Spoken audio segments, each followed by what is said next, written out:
হর হর মহাদেব, জয় মা কালী। আগস্ট 2026-এ মিথুন রাশির জাতক জাতিকাদের জীবনে এক পরিবর্তনের ইঙ্গিত কিন্তু পাওয়া যাচ্ছে। কিছু অপ্রত্যাশিত সুযোগ আপনাদের সামনে কিন্তু আসতে চলেছে। যদি আপনারা সেগুলিকে গ্র্যাব করতে পারেন বা তার সুবিধা নিতে পারেন, তাহলে আপনাদের অর্থনৈতিক উন্নতি হওয়া অস্বাভাবিক কিছু নয়। আজ আমরা এই ভিডিওটিতে ইন ডিটেলস আলোচনা করব আগস্ট 2026-এ মিথুন রাশির জাতক জাতিকাদের জীবনে কি কি প্রভাব আসতে চলেছে। আপনাদের প্রেম ও দাম্পত্য জীবন, কর্মজীবন, অর্থনৈতিক সমৃদ্ধি, পারিবারিক অবস্থা, স্বাস্থ্যের অবস্থা ইত্যাদি সম্পর্কেও আমরা সমস্ত বিষয়ে বিস্তারিত আলোচনা করব। চলুন তাহলে এবার আলোচনায় প্রবেশ করা যাক। প্রথমেই আসি আপনাদের স্বাস্থ্যের দিকটাতে। স্বাস্থ্যের দিকের কথা বললে আগামী আগস্ট মাসটি আপনাদের কিন্তু মোটামুটি শুভ। যেহেতু রাশি অধিপতি বুধ রাশিতেই অবস্থান করছেন এবং ভদ্র যোগ তৈরি করছেন, তাই খুব একটা শারীরিক অসুবিধা আপনাদের কিন্তু হবে না। তবে বুধের সাথে যেহেতু মঙ্গলও আপনাদের রাশিতে পুরো আগস্ট মাস জুড়েই অবস্থান করবেন, তাই আপনাদের কিন্তু মানসিক চাপ বা মানসিক দিক থেকে একটু প্রবলেম হতে পারে। নিয়মিত যোগব্যায়াম, মেডিটেশন, ধ্যান বা মর্নিং ওয়াকের মতো ক্রিয়াকলাপের সাথে আপনারা যদি যুক্ত থাকেন, তাহলে আপনাদের শরীর স্বাস্থ্য ভালোই থাকবে। আরেকটি বিষয়ের দিকে আপনাদের একটু খেয়াল রাখতে হবে, সেটি হলো এই সময়কালে আপনাদের কিন্তু জল খাওয়ার প্রবণতা একটু কমে যেতে পারে। তাই পরিমাণ মতো জল খাবেন এবং এই দিকটার ওপর সতর্ক দৃষ্টি রাখবেন।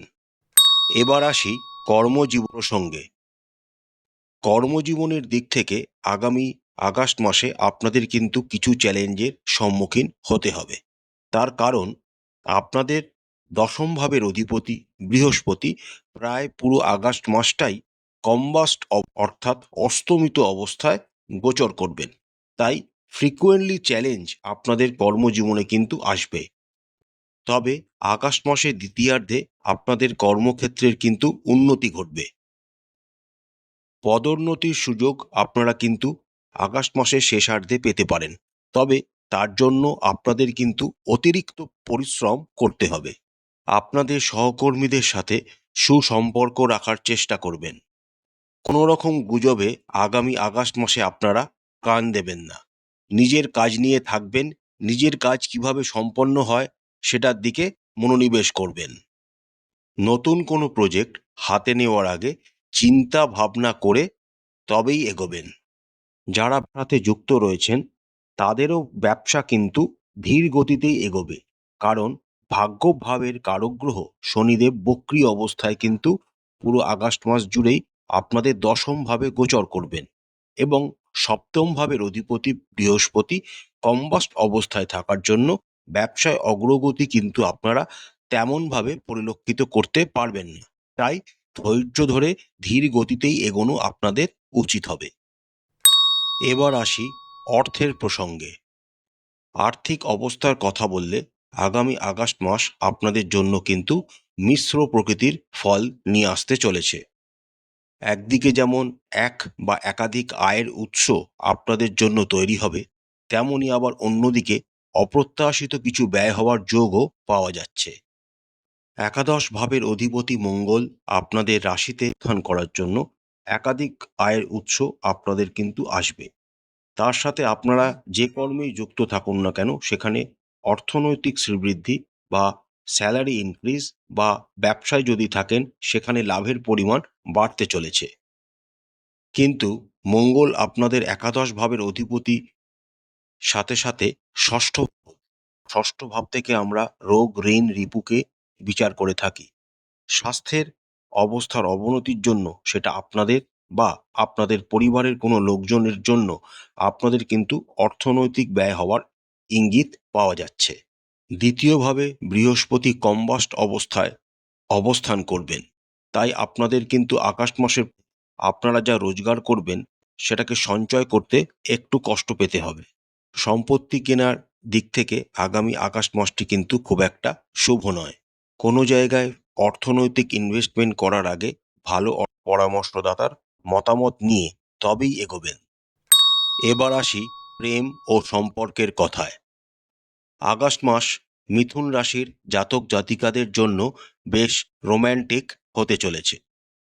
অবিবাহিত মিথুন রাশির জাতক জাতিকাদের জীবনে নতুন কোনো সম্পর্ক আসার সম্ভাবনা প্রবল। যারা সম্পর্কে আছেন তাদের জন্য এই মাসটি একে অপরের প্রতি বোঝাপড়া এবং বিশ্বাস আরও দৃঢ় করার সুযোগ নিয়ে আসবে তাদের কাছে। প্রত্যেক মানুষের জীবনেই ছোটোখাটো ভুল বোঝাবুঝি থাকে, আপনাদের জীবনেও থাকবে। তাই মিটিয়ে ফেলার চেষ্টা করবেন। নিজেদের সঙ্গীর প্রতি আপনারা মনোযোগী হবেন এবং তার কথা মনোযোগ সহকারে আপনারা শুনবেন।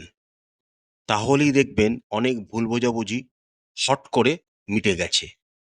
পঞ্চম ভাবের অধিপতি নীচ অবস্থায় আগস্ট মাসে আপনাদের চতুর্থভাবে গোচর করবেন, কিন্তু তিনি নীচ অবস্থায় থাকলেও আপনারা ভালো ফল পাবেন, কারণ চতুর্থভাবে শুক্র দিকবলী হয়ে থাকেন।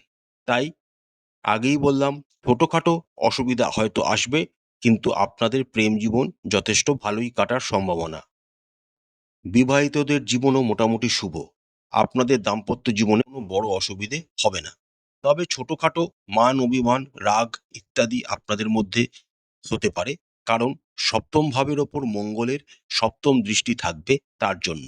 তবে বড় ধরনের কোনো অশান্তি আপনাদের দাম্পত্য জীবনে কিন্তু আগামী আগস্ট মাসে হবে না বা আসবে না।